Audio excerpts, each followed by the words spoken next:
Manusia diciptakan Tuhan di akhir hari ke-6. Hari ke-7 Tuhan beristirahat karena semuanya telah disediakan. Semuanya sudah tuntas dan sempurna. Jadi hari pertama manusia hidup adalah hari istirahat. Setelah itu mulailah hari kedua, 3, 4, 5, 6. Di situ manusia bekerja. Di saat orang beristirahat, rest di dalam kasih karunia Tuhan, bukan berarti nggak melakukan apa-apa. Dia kerja, saudara. Tetapi kerja setelah menyadari bahwa Tuhan telah menyediakan segala sesuatu. Kalaupun aku bekerja bukan karena aku kekurangan, aku bekerja untuk memuliakan Tuhan, fokus untuk menyenangkan hati Tuhan, untuk menggenapi visi Allah, untuk menjadi duta kerajaan Allah di tengah-tengah bumi. Karena untuk itulah aku diutus. Kalau masalah penyediaan telah aku lihat sepanjang aku istirahat di hari pertama aku hidup.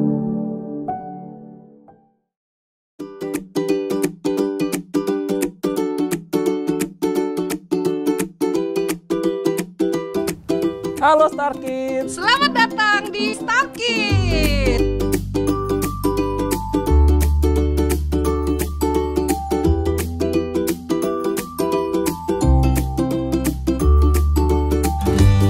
Jangan lupa ikut ibadah online Star Kids. Star Kids, let your light so shine.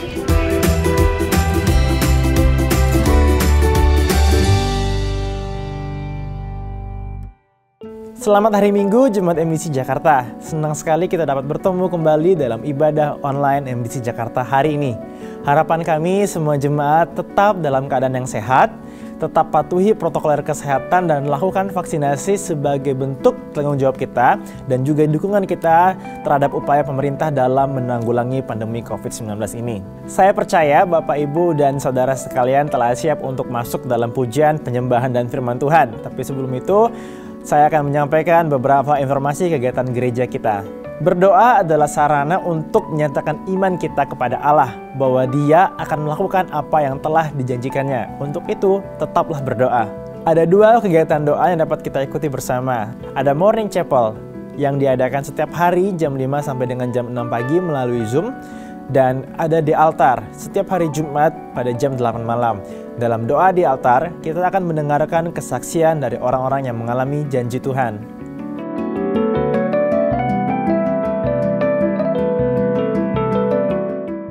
Jangan hadapi masalah seorang diri. Carilah sahabat yang dapat mendukung, mendoakan, serta memberi nasihat sesuai dengan firman Tuhan. Hubungi Justina di nomor yang tertera di layar ini agar saudara dapat dihubungkan dengan Kesan, komunitas orang-orang yang akan menjadi sahabat saudara. Kita bersyukur karena program PSJ atau Peduli Sesama Jemaat masih dapat terus berlangsung. Banyak jemaat yang terdampak oleh pandemik ini telah menerima bantuan yang disediakan dari program PSJ ini. Terima kasih kepada jemaat yang telah memberikan donasi. Berikut laporan keuangan PSJ selama 1 minggu terakhir.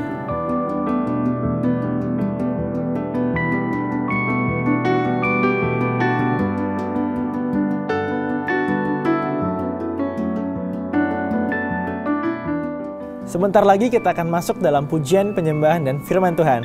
Firman Tuhan hari ini akan disampaikan oleh Pendeta Tommy Simanjuntak dengan tema Resting in Grace. Catatlah hal-hal penting agar Anda dapat mempelajarinya dan mempraktekannya.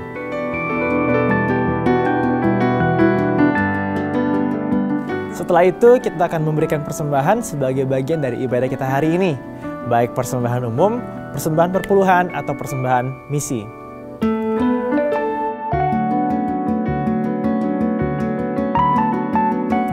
Demikian informasi untuk hari ini. Selamat beribadah. Tuhan Yesus memberkati.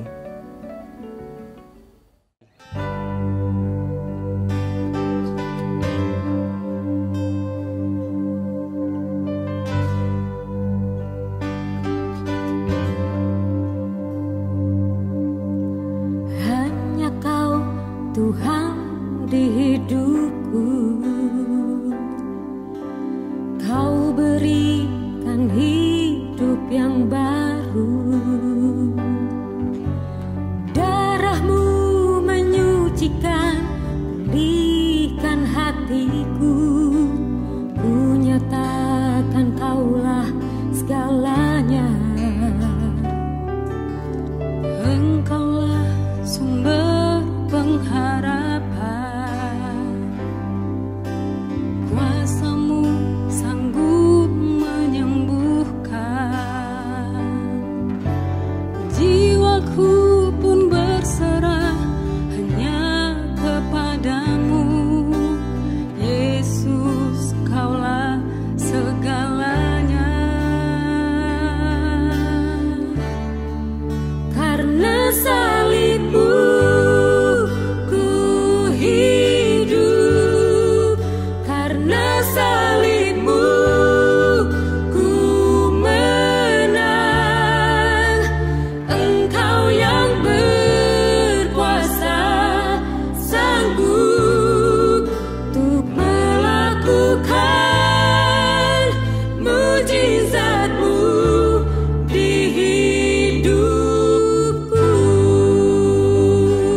suci, suci, kudus tersungkur di depan tahta-Mu,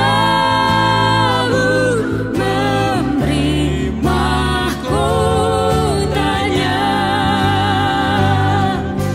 Segenap malaikat sujud menyembah-Mu, Tuhan yang ada selama-lamanya. Segala pujian bagi-Mu,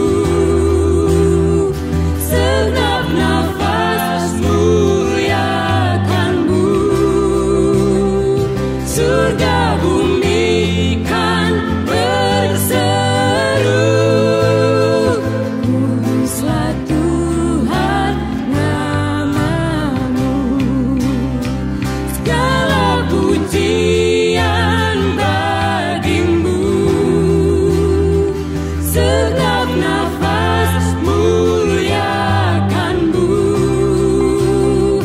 Surga bumi kan berseru, kuduslah Tuhan nama-Mu.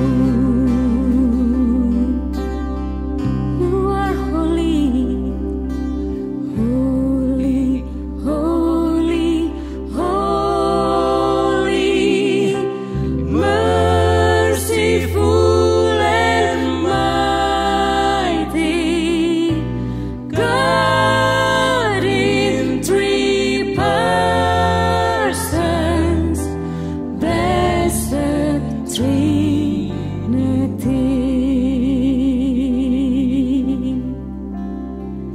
You are holy.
Shalom Jemaat MDC Jakarta.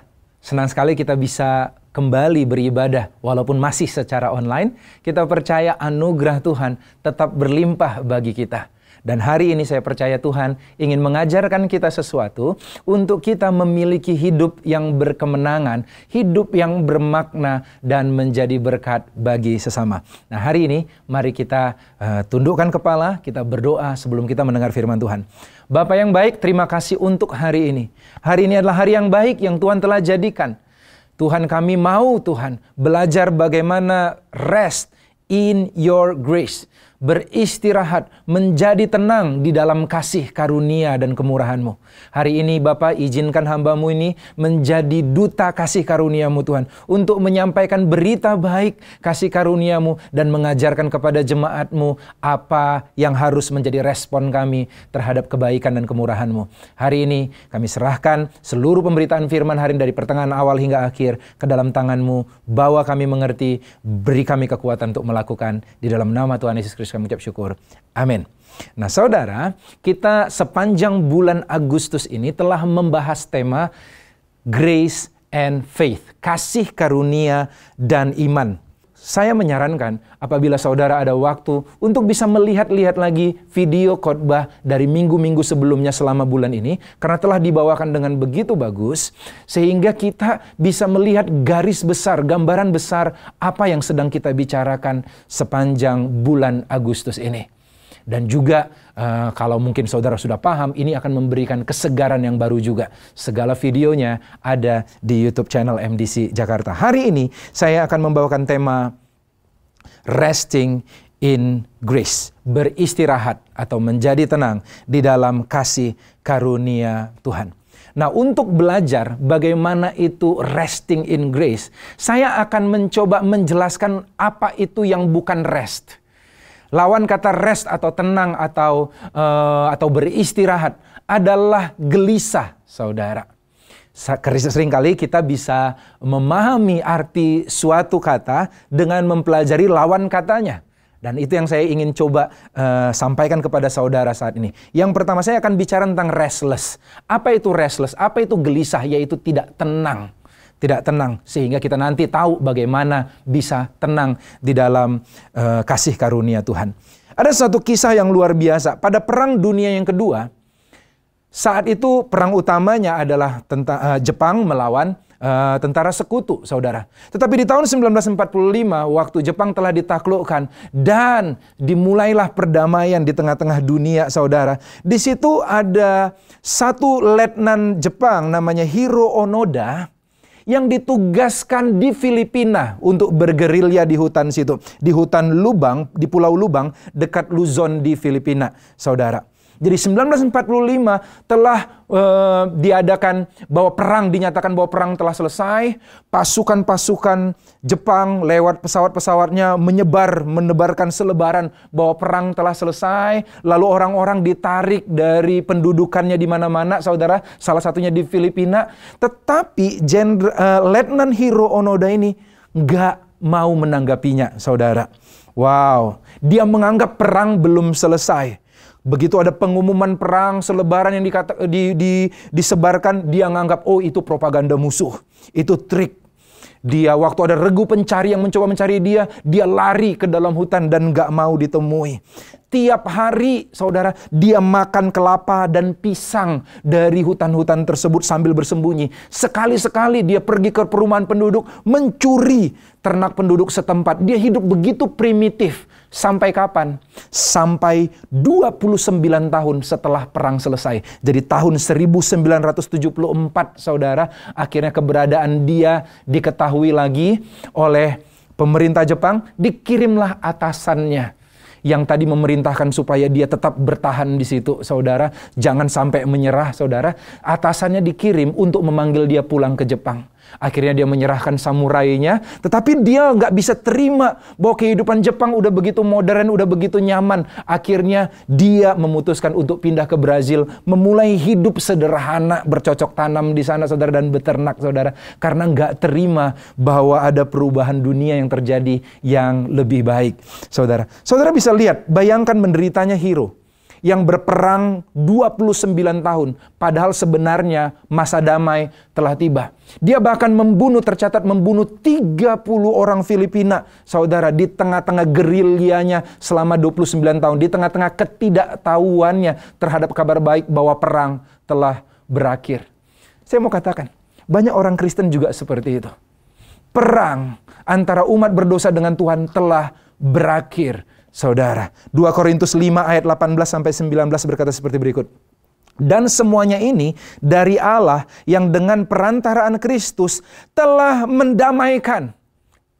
Kita bukan lagi orang berdosa, bukan lagi seteru Allah karena Yesus telah membayarnya, saudara. Dia telah mendamaikan kita dengan dirinya dan yang telah mempercayakan pelayanan pendamaian itu kepada kami. Sebab Allah mendamaikan dunia dengan dirinya oleh Kristus dengan tidak memperhitungkan pelanggaran mereka. Ia telah mempercayakan berita pendamaian itu kepada kami, saudara. Siapa yang merubah? Yesus Kristus. Jesus Christ is the game changer, saudara, yang mengubah ritme permainan, ritme hubungan antara manusia dengan Tuhan. Kita bukanlah antara musuh dengan musuh dengan Tuhan. Kita, saudara, telah ditebus dan harganya telah lunas dibayar. Kita telah diperdamaikan oleh anaknya. Sambutlah itu. Sambutlah, itulah namanya kasih karunia. Dan kalau kita menolak kasih karunia itu, maka terjadi kekacauan seperti yang dialami oleh Hiro Onoda. Hidupnya nggak maksimal, saudara. Walaupun dia, kemungkinan kita adalah anak Tuhan, saudara, yang sudah percaya pada dia. Ibrani 12 ayat 15 bilang berikut. Jagalah supaya jangan ada seorang pun yang menjauhkan diri dari kasih karunia Allah. Agar jangan tumbuh akar pahit yang menimbulkan kerusuhan dan mencemarkan banyak orang. Allah di pihak kita. Kepada siapa kita takut, saudara? So, yang pertama, saudara, kegelisahan terjadi karena kita merasa belum diperdamaikan dengan Tuhan. Tuhan telah menawarkan perdamaian, saudara. Lucunya kita menyebut anak Tuhan, tetapi kita berlaku pasang jarak sama Tuhan. Kita menyebut diri kita orang percaya, tetapi tingkah laku kita seperti tidak orang percaya. Kelakuan kita sehari-hari berhubungan dengan Tuhan seperti orang nggak percaya. Kita nggak percaya bahwa Tuhan telah mengangkat kita anak. Kita masih berusaha melakukan ini dan itu supaya dianggap anak oleh Tuhan. Kita memanggil Allah Bapa, tapi merasa butuh persiapan ini dan itu untuk datang kepada Bapa. Nggak datang apa adanya. Sering kali saya mendapati orang waktu saya ajak datang yuk ke gereja yuk. Dia berkata, udahlah, tunggu dulu. Aku lagi kacau. Nanti deh kalau udah lumayan benar, aku datang kepada Tuhan. Saudara tidak mandi dulu baru untuk supaya bisa masuk kamar mandi. Saudara di tengah keadaan kotor, masuk kamar mandi. Di tengah keadaan berdosa, saudara datang kepada Tuhan. Justru di dalam keadaan itu, bahwa saudara kita akan merasakan kasih karunia yang berlimpah-limpah. Karena di mana dosa berlimpah-limpah, di situ kita bisa menemukan kasih karunia juga dilimpahkan berlimpah-limpah, saudara. Kita manggil Bapa itu anak, tetapi menghadap dia itu kayak petugas kelurahan. Kayak menghadap petugas kelurahan. Kita datang, mengadakan permohonan, mengajukan permohonan, dan petugas kelurahan akan coba, oh kurang ini, kumpulkan, datang dulu ke RT, habis itu minta tanda tangan RW, lalu habis itu siapkan dokumen ini dulu, siapkan dokumen itu dulu, dan kalau belum lengkap, maka nggak akan diproses permintaannya. Saudara, kalau saya bapak dengan anak, saudara, kalau anak saya membutuhkan sesuatu, saya nggak akan tanya dulu, nggak akan kualifikasi, bikin checklist dulu dan berkata, hari ini udah bilang I love you nggak sama Daddy? Kalau nggak bilang I love you, aku nggak tolong. Hari ini udah ngomong yang baik-baik nggak sama Daddy? Kalau nggak, ya saya nggak mau tolong. Bahkan kemarin saya lucu di tengah-tengah pembicaraan, ada yang berkata seperti berikut. Bahwa dia menganggap bahwa kedewasaan seseorang adalah di saat dia tidak meminta apa-apa lagi sama Tuhan. Tuhan udah banyak banget baik sama saya nggak mau minta apa-apa lagi, kata orang tersebut. Lalu saya di tengah-tengah diskusi dengan orang tersebut, saya mau katakan justru di dalam hubungan dengan Tuhan, tidak meminta apa-apa kepada Tuhan adalah bentuk kesombongan. Murid-murid setelah 3 tahun mengikut kepada Tuhan, di akhir sebelum dia mati di atas kayu salib, Yesus berpesan begini kepada murid-muridnya, engkau telah bersama-sama dengan aku selama ini. Mintalah kepadaku karena engkau belum meminta apa-apa aja. Belum pernah meminta apa-apa kepadaku. Mintalah apa saja supaya aku dimuliakan dan sukacitamu menjadi penuh. Di saat kita meminta kepada Tuhan, maka apa yang terjadi, saudara? Dia adalah Bapa yang baik. Bapak mana yang kalau anaknya minta roti dikasih ular, atau minta ikan dikasih batu, saudara. Dia suka kalau diminta. Itu menyatakan kebutuhan kita, ketergantungan kita kepada Tuhan. So kita tidak tenang atau tidak rest karena merasa status kita dengan Tuhan gak jelas, belum jelas. Kita gelisah karena merasa apa, saudara? Karena merasa belum diperdamaikan dengan Tuhan. Yang kedua, kita gelisah karena kegelisahan terjadi karena kita mencoba mendapatkan apa yang sesungguhnya Tuhan telah sediakan bagi kita. Kita nggak bisa rest, nggak bisa tenang. Kenapa, saudara? Saudara, banyak orang nggak menyadari bahwa manusia diciptakan Tuhan di akhir hari ke-6. Setelah dia menciptakan manusia, dia berkatakan semuanya sungguh amat baik. Dan di hari ke-7 Tuhan beristirahat. Tuhan beristirahat bukan karena dia capek, dia nggak bisa capek. Tuhan beristirahat karena semua pekerjaannya telah tuntas dan selesai. Sama seperti Kristus, setelah dia menyelesaikan tugasnya menebus dosa umat manusia, dia duduk didudukkan di sebelah kanan Allah Bapa. Bukan karena dia capek, karena Tuhan nggak capek, saudara. Dia tidak pernah terlelap dan tidak pernah lelah. Bukan karena dia capek, tetapi karena tugasnya it is finished. Sudah selesai, saudara. Nah, manusia diciptakan di akhir hari ke-6. Hari ke-7 Tuhan beristirahat karena semuanya telah disediakan. Semuanya sudah tuntas dan sempurna. Jadi hari pertama manusia hidup adalah hari ke-7. Hari rest, hari istirahat. Setelah itu mulailah hari kedua, 3, 4, 5, 6, saudara. Di situ manusia bekerja. Apa yang dimaksudkan di sini? Manusia, di saat orang beristirahat, rest di dalam kasih karunia Tuhan, bukan berarti nggak melakukan apa-apa. Dia kerja, saudara. Tetapi kerja setelah rest, setelah tenang, setelah menyadari bahwa Tuhan telah menyediakan segala sesuatu. Kalaupun aku bekerja, bukan karena aku kekurangan. Aku bekerja untuk memuliakan Tuhan. Fokus untuk menyenangkan hati Tuhan. Untuk menggenapi visi Allah. Untuk menjadi duta kerajaan Allah di tengah-tengah bumi. Karena untuk itulah aku diutus. Kalau masalah penyediaan, masalah segala halnya, telah aku lihat sepanjang aku istirahat di hari pertama, saudara, aku hidup. Nah, mari kita lihat sama-sama, saudara. Yang ketiga, kegelisahan terjadi saat kita memiliki banyak keinginan, tetapi kekuatan yang terbatas. Pengkhotbah 1 ayat 8-9 bilang berkata seperti berikut. Segala sesuatu menjemukan sehingga tak terkatakan oleh manusia. Mata tidak kenyang melihat, telinga tidak puas mendengar. Kejatuhan manusia dalam dosa membuat kita mempunyai suatu lubang keinginan yang seperti black hole yang diisi oleh apapun, saudara. Nggak akan pernah puas. Keinginan banyak, tetapi kekuatan terbatas. Akhirnya kita gelisah di dalam hidup. Kekacauan terjadi. Kita membuat tindakan-tindakan yang panik, keputusan-keputusan yang panik. Yesaya 22 ayat 9 berkata seperti berikut. Ini contoh orang panik nih. Tuhan tegur.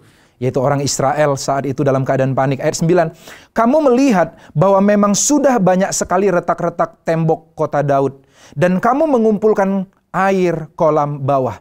Kamu menghitung rumah-rumah di Yerusalem dan kamu merobohkan rumah-rumah untuk meneguhkan tembok. Bayangin betapa bodohnya kelakuan mereka. Mereka khawatir akan diserang musuh. Mereka robohkan rumah tempat mereka tinggal untuk bangun tembok. Mereka berusaha mengamankan masa depan dan akhirnya kehilangan masa sekarang. Belum terjadi, musuh belum menyerang, mereka berusaha amankan masa depan, tetapi dampaknya mereka kehilangan masa sekarang. Ayat 11 dikatakan, kamu membuat tempat pengumpulan air di antara kedua tembok itu untuk menampung air dari kolam yang lama. Tetapi kamu tidak melihat kepada Dia yang membuatnya dan tidak melihat kepada Dia yang sejak dahulu membentuknya. Sibuk buat kolam, tapi tidak minta tolong kepada Sang pemilik air. Sang pembuat air, saudara. Sibuk mengusahakan berkat, tetapi lupa kepada sumber berkat. Ini dia, saudara. Di saat tindakan kita restless atau gelisah, kita cenderung panik dan reaktif terhadap kehidupan. Anak Tuhan harusnya tenang dan responsif, saudara. Kita mengetahui kebenaran apa yang Tuhan ingin kita lakukan. Bukan reaktif. Kalau dunia melakukan ini, aku lakukan itu. Kalau keadaannya begini, aku otomatis begitu. Enggak gitu, saudara. Saat itu, ada satu bangsa, yaitu bangsa Israel, umat pilihan Tuhan, yang baru diperbudak oleh Mesir. Dia keluar dari tanah Mesir, dari perbudakan, dengan cara yang ajaib. 10 dewa orang Mesir, Lalat, Sungai Nil, bahkan yang terakhir adalah anak sulungnya Firaun yang dianggap dewa juga. Semua dikalahkan oleh tulah yang disampaikan oleh Tuhan. Setelah Tuhan mengalahkan mereka, Firaun mengizinkan orang Israel untuk pergi. Tetapi dengan pemikiran, ada satu lagi dewa terbesar mereka, yaitu disebut Baal Zephon. Baal Zephon bagi orang Mesir itu artinya adalah dewa utara, saudara. Itu posisinya di depan Laut Merah. Mari kita lihat sama-sama, saudara. Keluaran 14 ayat 9. Adapun orang Mesir, segala kuda dan kereta Firaun, orang-orang berkuda dan pasukannya mengejar mereka dan mencapai mereka pada waktu mereka berkemah di tepi laut dekat Pi-hahirot di depan Baal-Zephon. Itu dewa terakhirnya orang Mesir, Baal-Zephon. Yaitu kondisi di mana di depannya ada laut, di kiri kanan ada gunung, dan di belakang ada orang Mesir yang mengejar dengan senjatanya, dengan tombak dan lembing. Pernahkah saudara mengalami keadaan seperti berikut? Itu terjepit, terdesak, terancam, nggak bisa ngapa-ngapain. Saudara nggak punya senjata untuk melawan, terjepit semuanya. Dan tahu nggak apa yang terjadi di posisi terjepit itu? Dalam Keluaran 14 ayat 10 sampai 14, saudara, dikatakan bersungut-sungutlah orang Israel. Pengen balik, aduh kok begini kondisinya nggak enak. Kami dilepaskan dari Mesir tapi ujung-ujungnya mati di dalam kondisi terdesak ini.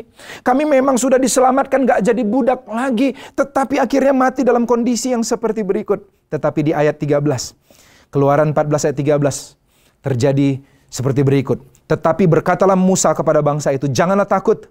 Berdirilah tetap dan lihatlah keselamatan dari Tuhan yang akan diberikannya hari ini kepadamu. Sebab orang Mesir yang kamu lihat hari ini tidak akan kamu lihat lagi untuk selama-lamanya.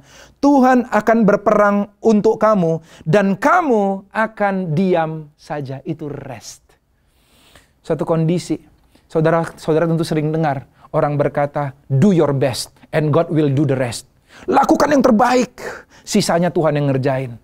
Ya kalau do your best-nya itu adalah akibat iman kita. Akibat kita taat melakukan kehendak Tuhan.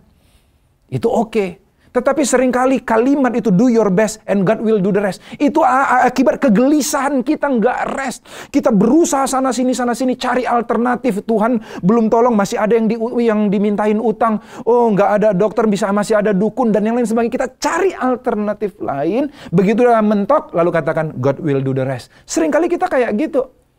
Tetapi saat ini sudah nggak ada alternatif lain. Mereka sudah terjepit. Dan dikatakan apa saudara? Di posisi itulah, di posisi itu kita bisa melihat Tuhan berperang bagi kita dan kita hanya bisa rest, menantikan pertolongan Tuhan. Diam saja. Sehingga saya lebih tepat katakan seperti berikut. God is at His best when we are at our rest. Tuhan berada di dalam performa atau di dalam kondisi terbaiknya di saat kita bisa tenang. Sama seperti ada orang tenggelam, ada orang yang pengen nyelamatin dia, kondisi terbaik yang ingin diharapkan supaya lebih enak nolong orang tersebut adalah gimana saudara? Dengan cara yang ditolong itu, korban tenggelam itu, nggak usah ribet. Tenang aja, biarkan dia dibawa sehingga lebih gampang diselamatkan. Demikianlah Tuhan katakan kamu akan diam saja. Di dalam Alkitab ada the law of first mention. Atau hukum penyebutan pertama. Kata kasih karunia pertama kali disebut di Alkitab adalah di kisah Nuh.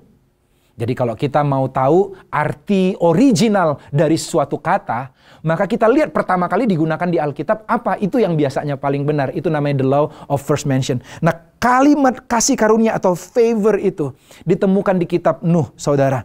Di saat itu kejahatan dunia begitu melimpah-limpah, membuahkan kejahatan semata-mata. Kecenderungan hati orang itu semuanya jahat di mata Tuhan. Lalu Tuhan ingin menghapuskan dunia, tetapi Kejadian 6 ayat 8 dikatakan seperti berikut. Tetapi Nuh mendapat kasih karunia di mata Tuhan.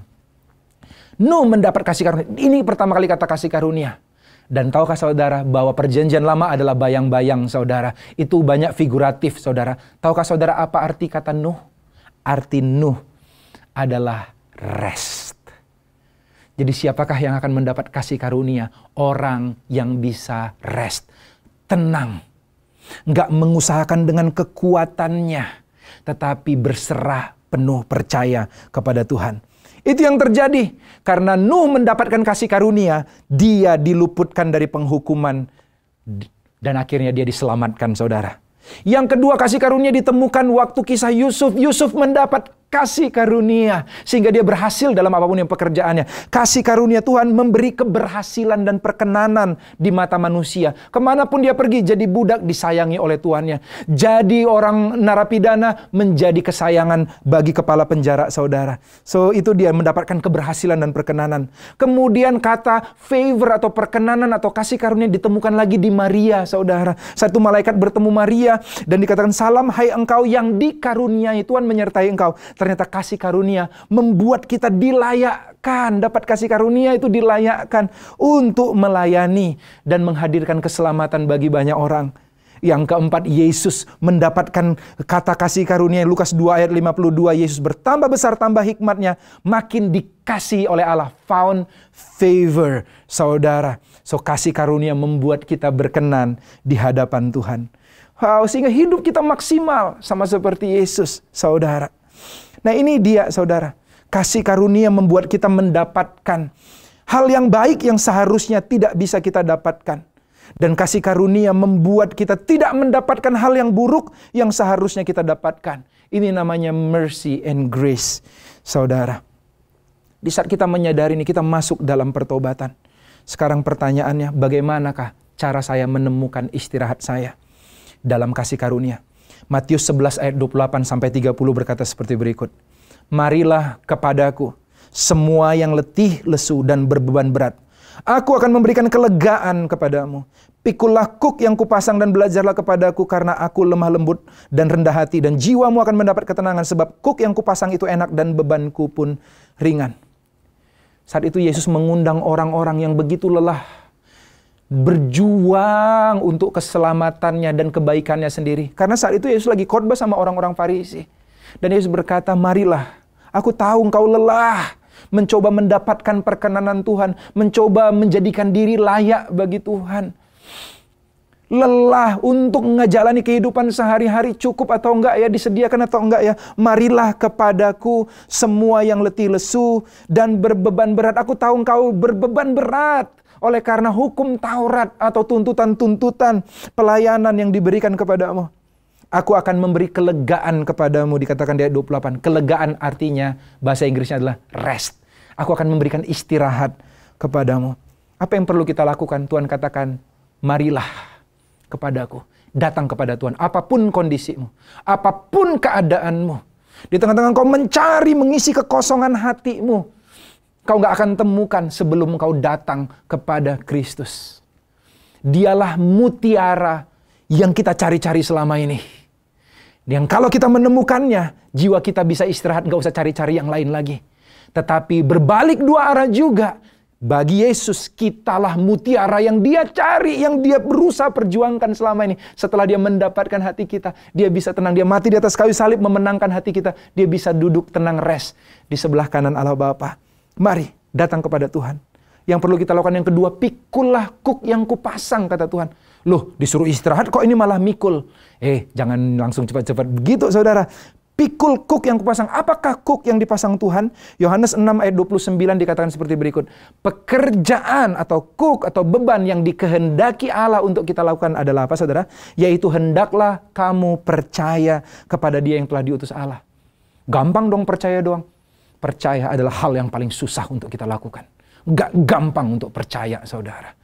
Karena percaya pastilah, kalau benar-benar sungguh-sungguh percaya, saudara, pasti diikuti oleh ketaatan dan kerelaan untuk berserah. Yang ketiga, saudara, belajarlah kepadaku. Belajar. Kita terus belajar bagaimana memiliki hidup di dalam kasih karunia. Nggak gampang, saudara, karena ini pola hidup yang baru. Tadinya kita berperang jadi seteru Allah. Sekarang kita jadi anak Allah. Coba kenali bagaimana hidup di dalam kerajaan Allah.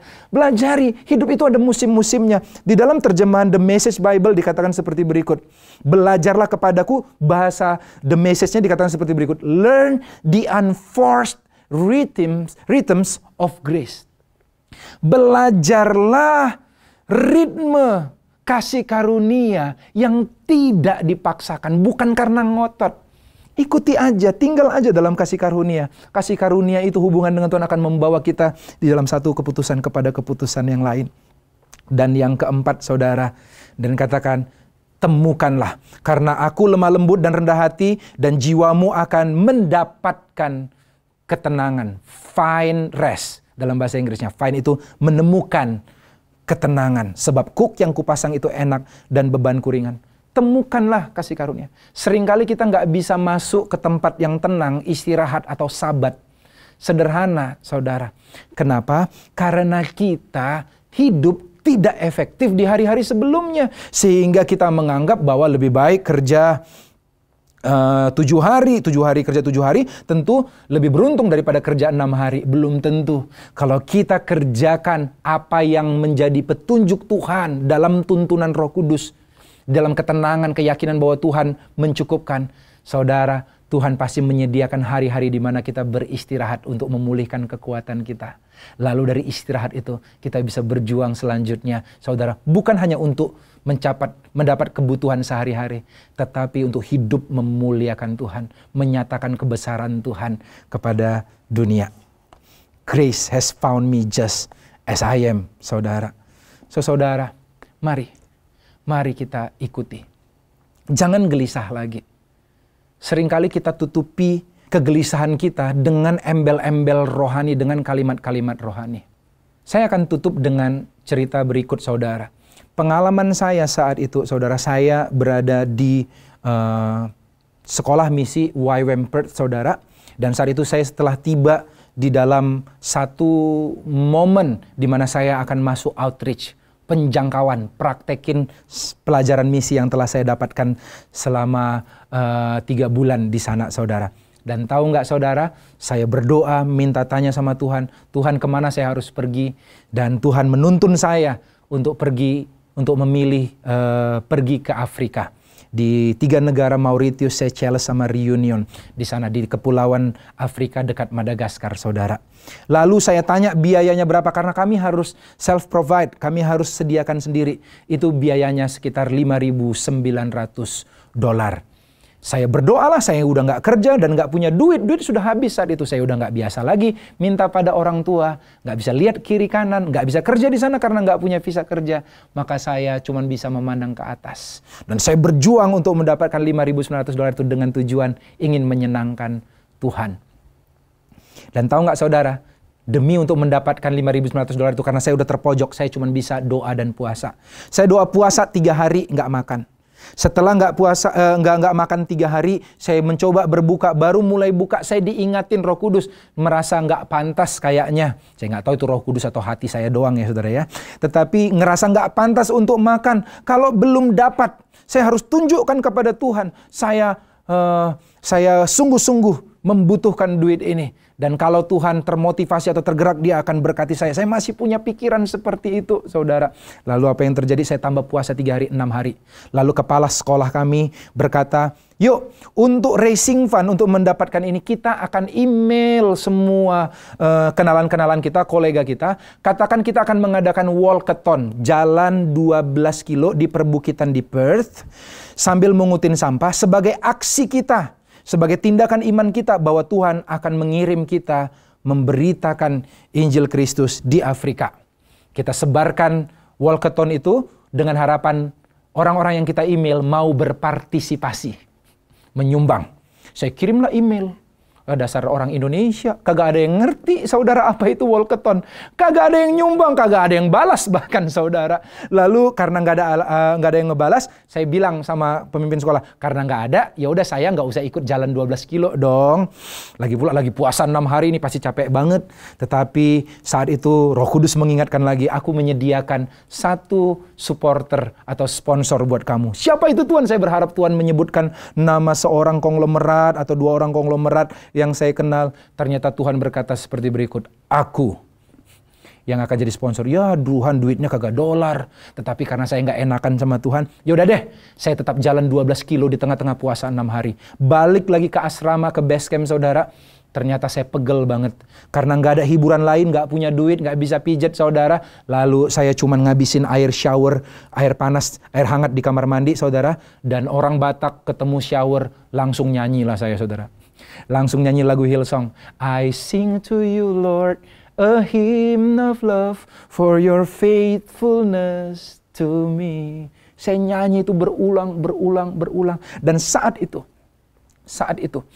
tiba-tiba iman saya membumbung tinggi dan ada keyakinan bahwa malam ini juga, itu udah sore saat itu ya, malam ini juga Tuhan akan memberikan saya $5.900 dengan cara yang ajaib. Tidak ada yang mustahil bagi Tuhan. Saya nyanyi itu ada setengah jam kali saya shower sambil nyanyi itu saudara. Begitu dapat keyakinan itu saya katakan, saya bernazar sama Tuhan, Tuhan, kalau Engkau beri aku $5.900 sesuai dengan imanku ini, aku akan nyanyi lagu ini di tengah semua teman-teman sekolahku sebagai tanda aku bersaksi bahwa Tuhan itu baik bagiku, Tuhan itu setia padaku.